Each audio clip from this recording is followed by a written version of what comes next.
বিকাশ send মানিতে খরচ কমলো, মানে টাকা পাঠাতে খরচ হবে আরো কম। আগে কিন্তু সেন্ড মানিতে চার্জ বেশি ছিল, তাই না?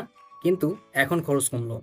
কেমন কমলো, কত টাকা বাঁচবে, সবকিছু জানার জন্য ভিডিওটি একদম শেষ পর্যন্ত দেখুন।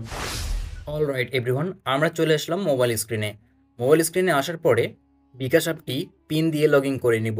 কিন্তু আপনি যদি বিকাশ অ্যাপটি এখনও আপডেট করে না থাকেন, তাহলে অবশ্যই আপনি বিকাশ অ্যাপটি প্লে স্টোর থেকে আপডেট করে নেবেন।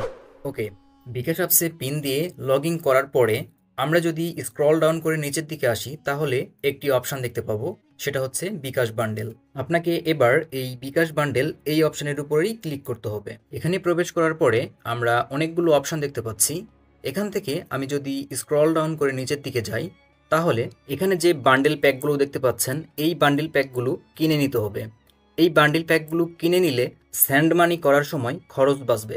যদি বলেন কিভাবে, উদাহরণস্বরূপ আপনি যদি 100 জনকে স্যান্ড মানি করেন, সেক্ষেত্রে আপনার খরচ হইতো 500 টাকা।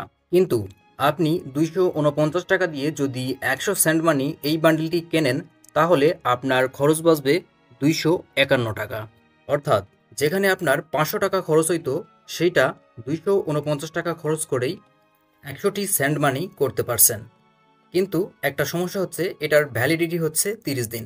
অর্থাৎ আপনি যে বান্ডেলটি কিনলেন, এই বান্ডেলটির মেয়াদ হচ্ছে 30 দিন। 30 দিনের মধ্যেই এই বান্ডেলটি ব্যবহার করতে হবে। ওকে, এখান থেকে আপনি যে বান্ডেলটি কিনতে চান, সেই বান্ডেলের উপরেই ট্যাপ করলে এই রকম ইন্টারফেস আসবে।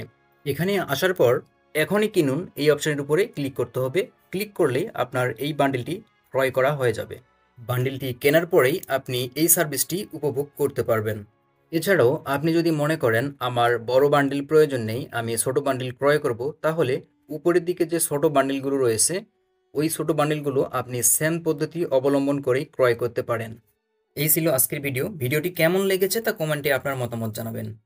আর আপনি যদি এই চ্যানেলে নতুন দর্শক হয়ে থাকেন, তাহলে অবশ্যই চ্যানেলটি সাবস্ক্রাইব করে পাশে থাকবেন।